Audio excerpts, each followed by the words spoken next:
So, as the carriage comes to a halt in front of this cabin, built amongst the trees, it's dark inside. What would you like to do? I'm gonna turn back to Nim and be like, get out of the carriage. And I'll just turn, hop off, and look for a singular tree. I pulled my notebook and what I was working on and put them away. And I looked at Xanderwolf and be like, she told me to get out of the carriage, so I guess I'll be back. And I just step out, and I will find her. I guess she's standing right next to it, but Bria's hop down by the front, looking around. You remember that the tree you're looking for is deep in the woods from here, and it's getting dark. I'm gonna nod. I'm gonna be like, I want to go to the door. No, I'm not gonna say I'm going to go, but I'm going to go to the door. Tromp through the mud, the leaves, and up the couple steps and onto the porch. The door. It's just as you remember it when you left months and months ago. I'm going to try to open it. You reach for the handle and it turns freely. The door opens to a dark room. Besides the faint light shines behind you into the room, it's dark. There are like candles flying around. Do you have dark vision from your crown? Yeah. Okay, so everything's yeah. Rays. You can see, and you remember this room well. It's the room that you grew up in. The majority of your life was spent in this room or in the woods around this building. As you look around, nothing has changed at all. You left. You were the last one here. And you remember that there are candles on the table against the wall in the room. There is a fireplace along one wall. Is Nim behind me? If you look behind you, you see Nim doing like the straight back awkward shuffle. Like she's behind you and she's catching up, but she kind of feels like she doesn't know what to do. She doesn't know what to do. Squish awkwardly walking through the mud. Her arms are like pushed into her sides, and she's like scrunched shoulder, like she's like, I don't know what to do. And I guess when you turn around, like she's making it to the steps, and she looks up and goes, hi, what is this place? It's my house. You have a house? Yeah. Yeah, it's mine. It's late, and I have something I need to do here in the morning. I want to spend the night here. All right. Well, you want me to get everybody else? Yeah. The house is not a home without people in it. Fair enough. Wisely spoken. I'll produce flame and get the fireplace going. Nim, you head back out? Yes, and I will turn to I will say to everyone, we're staying here tonight. Go ahead and unpack. See Dante kind of stick his head out. Okay. And Xanderwolf kind of pushes him out. He kind of squish in the mud. And the cold rain hits him, and he's like, I'm awake. Puts his hood on. Kind of slowly saunters up, half asleep still, from his deep nap. Sees Xanderwolf, elegant as always, slip his hood on and step out into the rain, close the door with his pack on his shoulder. He walks to the front and helps Angela down. Two of them follow Dante up to the porch inside. Having been one of the ones to help hook up Saffron, I'm gonna walk over and unhook her. And is there like a fence, like a border to this cottage? I don't know, Reed, is there? Because I know you said there was an archway. I guess a round kind of cottage itself, built between the trees, are rough boundaries, closure of sorts to keep wildlife from running through. I will take the equipment that was on, like the rope and the reins and the bridle and everything, and put them inside the carriage and make sure it's closed up nice and tight. And I will bring Saffron inside the boundary, just so that she has somewhere to go. Kind of clip-clops over under a dense fir tree, wide branches to get out of the rain. She's been standing in all day, and nibbles on a bit of grass on the ground. seemingly content. Like at this point, you don't have to worry about Saffron ever running away. Okay, I will walk inside. As you walk inside, everyone's kind of standing awkwardly as Rita's gotten the fire going. What can I help with, Reed? Is there like tea or coffee to make lying around? You move over to the kitchen area, begin rifling through things, and you find some tea, probably stale, moldy loaf of bread, left for a long time. I'll sigh and just like toss the tea to the side, and I'm like, well, I was going to make something, but I don't have shit. But welcome to my house. Make yourself at home. Nim's gonna reach into her bag and pull out enough gone tea for everyone. I'm assuming that there's like a kettle nearby. Yeah, there's a kettle hanging near the fireplace. I will use shape water out of a canteen and put it into the kettle. Start boiling it and Okay. start finding cups. 1, 2, 3, 5 of us. So Rita, as you're in the kitchen, Nim comes up and starts just going through cabinets, looking for cups or mugs. Leadership. Exactly. Just Life. looking for cups and mugs. You're kind of just in the kitchen after welcoming everyone. As she's working on that, I want to like a search around the room, try to find anything I could remember from my past. Since you've left, everything that happened before, you've kind of blacked out. It's still there. It's not gone. But you've kind of sequestered it away somewhere in the back of your brain. As you look around, it's kind of instinctually you remember the feel, what it was, before the things happened and you left. You look to the back wall. I say it's probably 2 rooms. There's like a great room, and then there's a wall, the door to a bedroom in the back. And you look towards that door, I'll go to that door, go through it. walk across the room, and you open the door. As you open the door, the light of the great room spills into the bedroom. Corner, you see your old bed, things scattered about. Dark, besides the little bit of light that shines around you. See your shadow cast across the room, the light behind you. On your bed, you see a small stuffed monkey. I'm gonna run over, and I'll sit on my bed, and I'll like grab it and admire it, and then just hug it. Just walk over and it's dusty from sitting so long. You just kind of sit there and rock, holding your little stuffed monkey in the dark. Looking for more misadventures, mayhem, and magical mishaps? Catch us live most Fridays at 9 p.m. Eastern on Twitch and YouTube, where the dice are hot, stakes are high, and someone's definitely making a terrible decision. Don't forget to visit solid10dnd.com for event updates, shiny merch, and all of our socials in one enchanted scroll. Bookmark it, tattoo it, write it on your hand. We won't judge. Until next Wednesday. Nim, what's going on in the great room? I am working on the tea.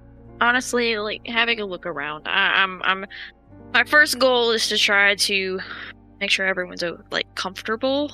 As having seen Reed the way that she's reacted, Nim doesn't know how to react exactly. And her first instinct is to, even though she's a younger sibling, she's very like, okay, I have to take care of everyone really quickly. Like, she's kind of like taking over, like taking in the surroundings, but mostly focused on making sure everyone's comfortable. There's tea, there's maybe bringing out some things to prepare to cook. And after a few minutes, the tea is done, going ahead and pouring a glass and bringing it to Reed and everyone. I'll say that Dante, Xanderwolf, and Angela have probably found different seats throughout the room, chairs. Everything very dusty. You notice. Roll a perception check for me as you're kind of looking around. Unfamiliar place. That's gonna be a 9. So close to a solid 10. As you look around, despite the dust, just kind of the not lived in feel it's got right now.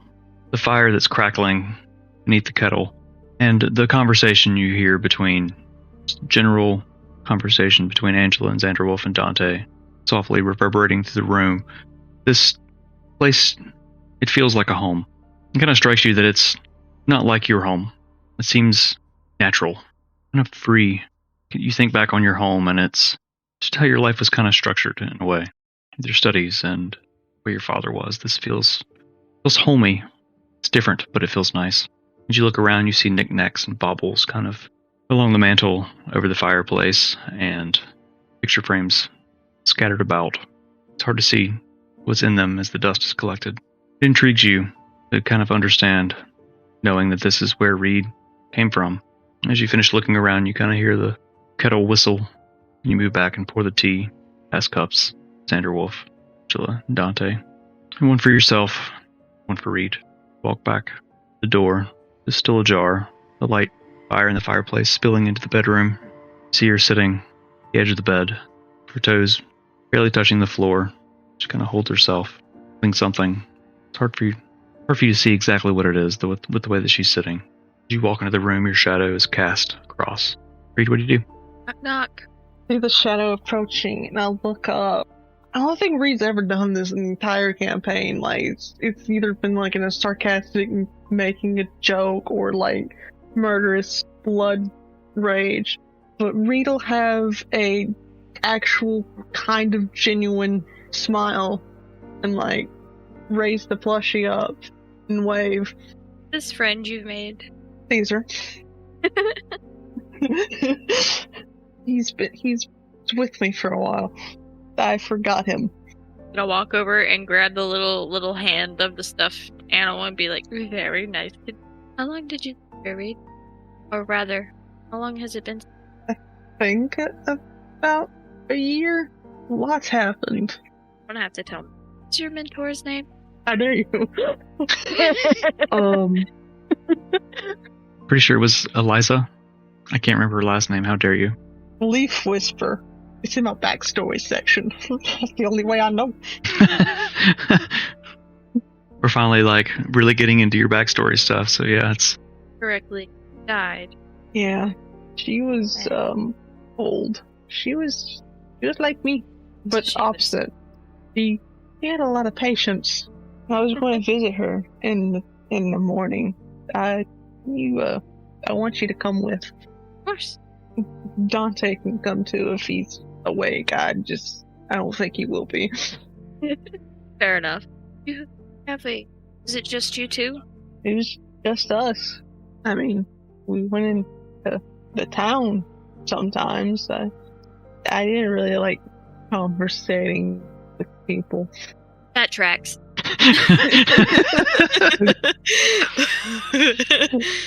They made me nervous. I got into some fights and some trouble. Sounds about right.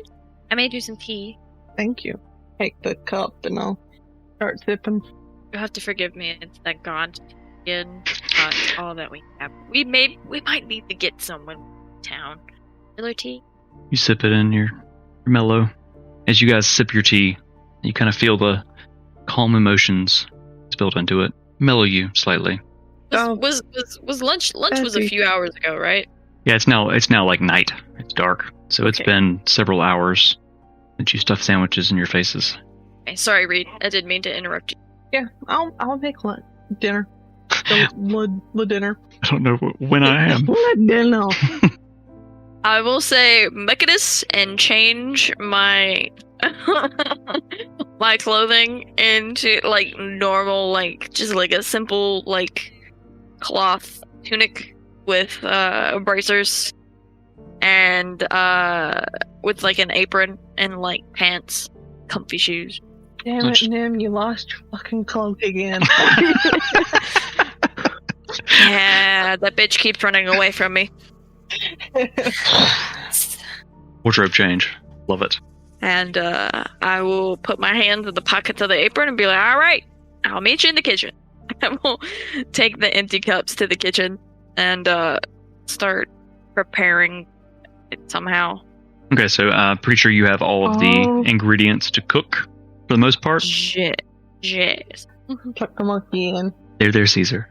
Then walk out. Oh no. Oh no. Oh no.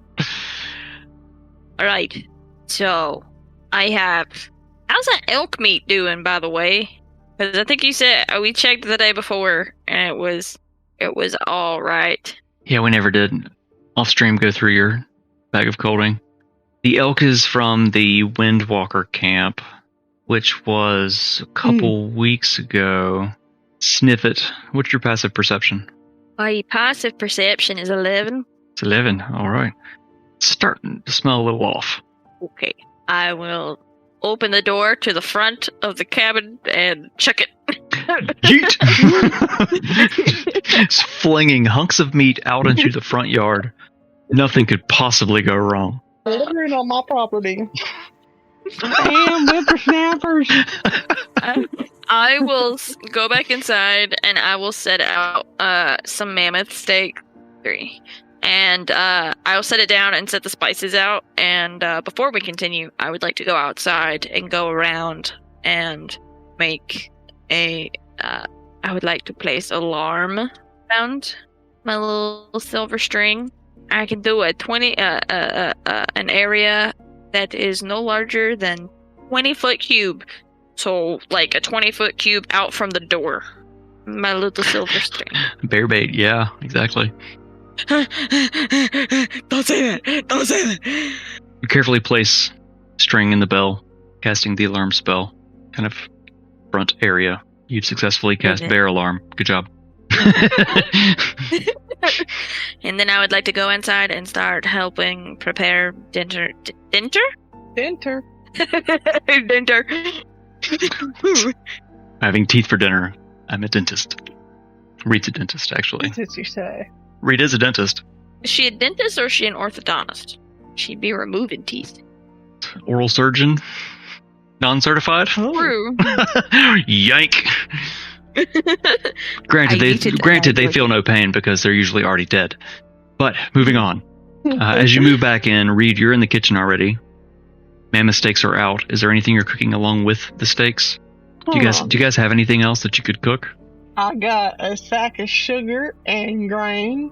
I got carrot. I got feed. Whose horse is that? Real quick question, Nim. When you took your pocket sand and your pocket grain, your pocket grass and all that, were you tucking that into your cloak pockets? No, probably not. So you're actually putting that in your regular clothes pockets? Yeah. Okay. So you still have it then. Like, because you'd have lost all that with your cloak that got stolen. But okay.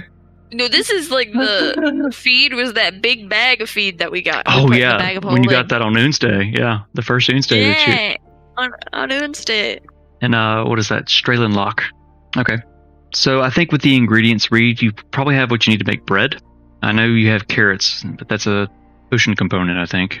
Don't know that anything that's still in this kitchen is probably usable. Maybe raw materials, flour or sugar. Maybe. Probably not good for all of you to eat nothing but meat. I'll just make like You have to do that. Oh my god. It's been a long week. It's Been a long day in D&D. You guys woke up from a tripping sleep. I'm gonna make fried bread and mammoth steaks. And then you can steak sandwich. Fuck yeah. Even though we already had sandwiches. Sandwiches are one of the most versatile and amazing foods because technically a taco is a sandwich too. Fucking love sandwiches. Flour product wrapped around something. Technically a sandwich. Not always flour. Sometimes you gotta special and get corn. Doesn't matter. It's still a sandwich. Some kind of bread-like product wrapped around something else. Doesn't matter what form it's in. Fight me. It's a sandwich. To wrap. Doesn't matter. It's a sandwich. Anyways, a meteor falls from the sky, obliterating the cabin, and everyone died. No, I'm kidding. No. Okay, so Reed, make your first cooking check as you throw the steaks into your cast iron over the fire. They sizzle. That wasn't in my thing at all. The ripping heat. Man. 27. Baller. All right. Random obliteration check. I love it. So as the meat's cooking, you begin preparing, mixing the ingredients to make the fry bread.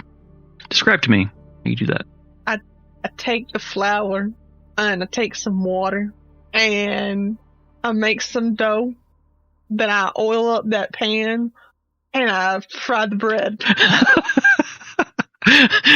Okay. As you mix the ingredients and knead them together, as you know how to do, roll your second cooking check. Oh, 23. You begin frying the bread, and you flip the steaks. Perfect time. I'm assuming that before you threw them in the pan, you seasoned them. Of course. I'm not an animal. I mean, I am, but I'm not a monster.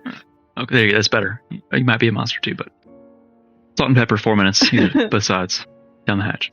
So you flip the steaks, fry the bread. Everything starts finishing up at the same time.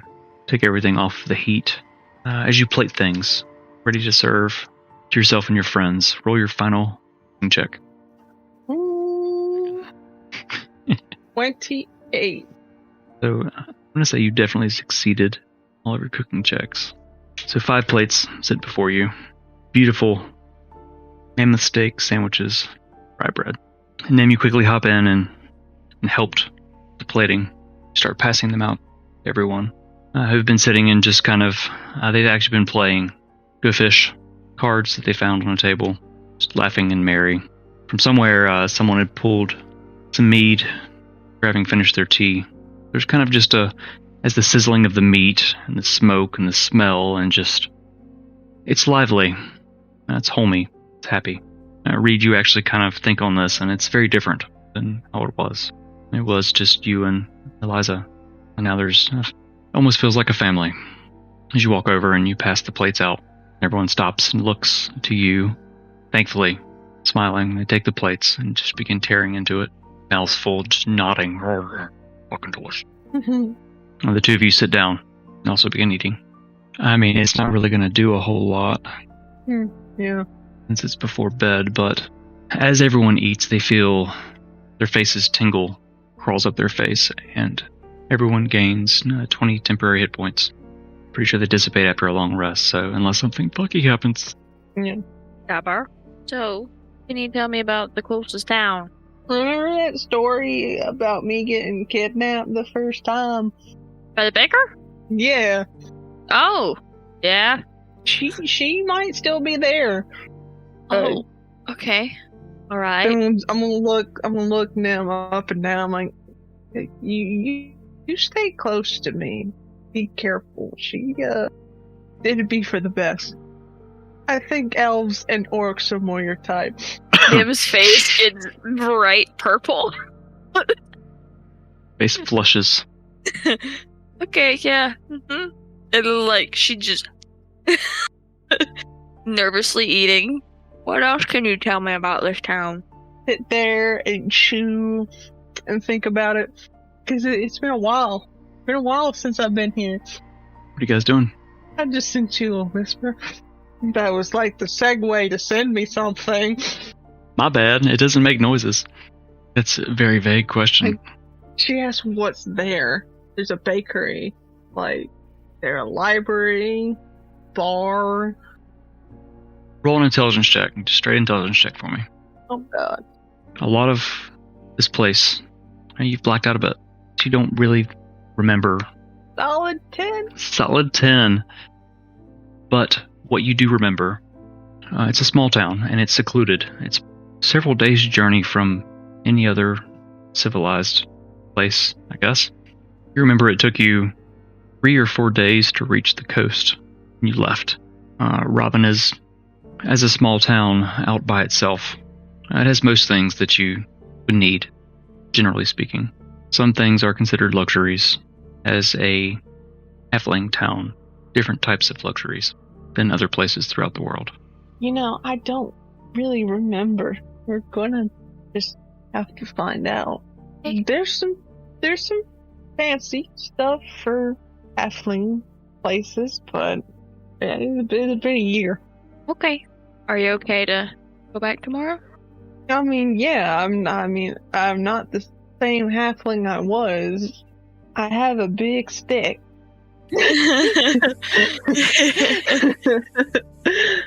Once Nim has finished eating, she will probably stand up and collect plates and walk over to the kitchen and start cleaning. It's grown later into the night now. As you're cleaning up. Dante is devoured his meal, kind of sitting back, drinking mead. They've gone back to playing cards together and laughing about nonsense. Far too many times you hear Dante cackle, talking about booty holes. Reed, what do you do as Nim moves to the kitchen and is cleaning? I scout at the kitchen, remember washing the dishes up, and I'll just sit there and admire. Because, it wasn't lonely. Eliza was there, but it was just Eliza and me. And now there's a whole gaggle of people. A little unsettling. It's different, right? Mm-hmm. But a good different. Nim, you finish cleaning up. At this point, Dante has probably fallen asleep where he's sitting. Xanderwolf has given Angela the couch. He's rolling out a bedroll on the wall. Reed, have you retired to your bedroom? Yeah. I would look at Nim and be like, you could take Eliza's bed if you wanted, if you could fit on it. I mean, it was more older halfling size compared to mine, but I'm gonna take mine. Thank you. I'll be in a little bit. I want to write some more. I'll be in a little bit. Don't worry. Very different than my home. You'll have to take me there.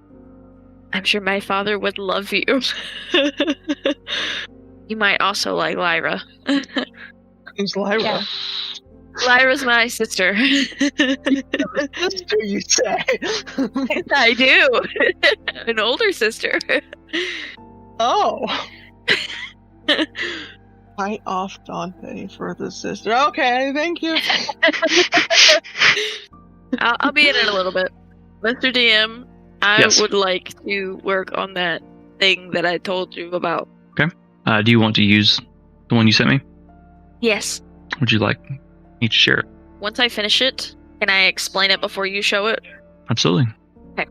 How much time do you think passes? You had started on this already, so the bones and the basics of it were pretty much already done. It was just a matter of refining the details, so probably not very long. You find a nice wooden rocking chair by the fire. It's the only light source currently in the room. Dante is snoring, kind of draped back across an armchair. You hear Angela breathing softly on the couch. And Xanderwolf is lying on a bedroll. He's kind of got his hands clasped over his chest, but you kind of sense that he's probably not really asleep, just knowing him. You spend probably more time than you intended to refining this image. Okay. Once I'm completed, I walk into the room, and Reed's probably asleep, right? Reed, you sleep? Yeah, cuddle up with my monkey. Okay. Like, oh, she's gonna hate me for this. I'm gonna walk over to Reed's bed, and I would like to. No, hold on. I would like to Whoa! I very gently shake Reed's shoulder, and I'm holding something behind my back. No, I don't want a bucket.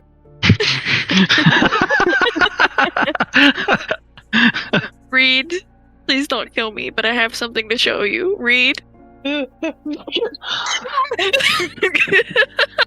okay. Like, it's okay. Ow, fuck. Like reaching for the billy club, clutching monkey.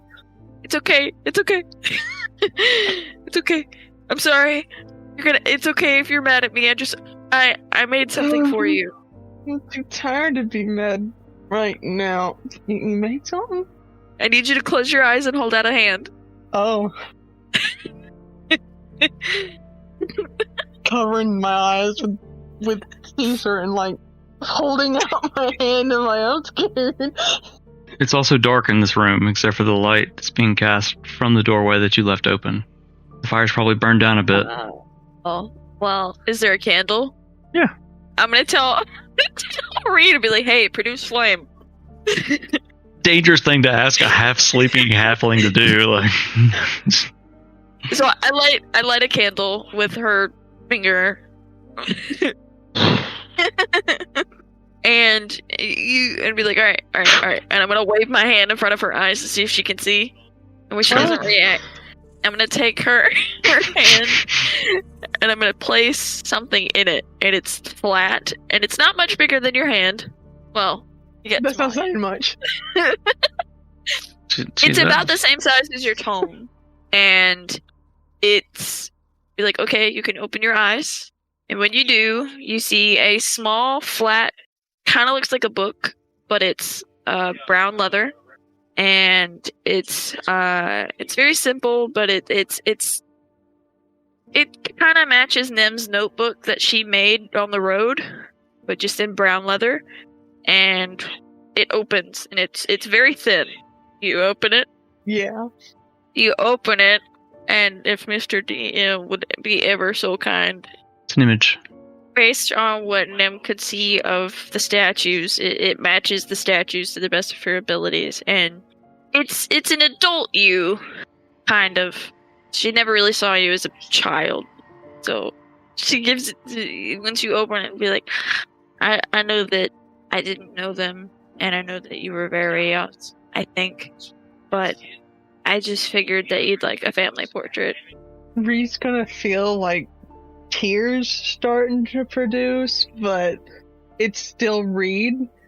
So she's just gonna launch herself into Nim's arms and like bury her face in her neck just to hide it and bear hug. You hear a muttered, "Thank you."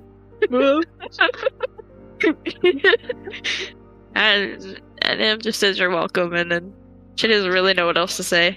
So I feel like Reed would probably roll over, holding Caesar, holding the image, and roll over her back, by mumbling a good night, quickly falling back asleep. Good night. Good night. I'm gonna take a nap here. Take a nap. And Nim would take the candle that Reed had lit, walk over and find the other small bed in the room, sit it on the bedside table, crawl in and snuff the light out, fall into a deep sleep. The night passes. You can all take a long rest. You wake the next morning and it seems to be raining a little bit harder. Rain has continued through the night. You already hear people moving about outside in the great room. What would you like to do? I think as Nim stayed up a little bit later, she'd probably sleep in just a little bit. Just a little bit? Okay. A little bit. Reed to wake up, but not get up. Instead, she'll just like tuck Caesar in the picture in and get her tome out and flip to a page. All right. Like my morning routine, IRL, I wake up and scroll Twitter for like 5 minutes. I do the same thing, but I look at solid 10 stuff. D100, 40. Ooh, interesting. Okay, let's see. D10, where's my 10? That's an 8. So a 48. Sure. No. Actually, yeah. I picked up my D8 and was like, that's an 8. And then I found my D10, I rolled it and got an 8. So 48. So as you open the verdant tome to a random page, the ink begins to bleed into it, creating images and words. As you read through it, you actually recognize this one. It's a warhorse, which I think you already have on your list, right? Yeah. Okay. You guys are trying to move a heavy, giant thing, and you're like, wait a minute. I can be a horse. Uh-huh.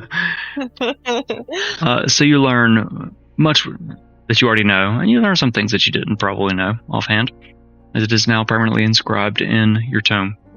Greetings, Tinsfolk. John Dresser here. Thank you so much for being a part of our story. Be sure to like and follow so you'll never miss the next chapter. You can catch the adventure live and uncut most Fridays at 9 p.m. Eastern on YouTube and Twitch. Just search Solid 10 D&D, and we'll see you there.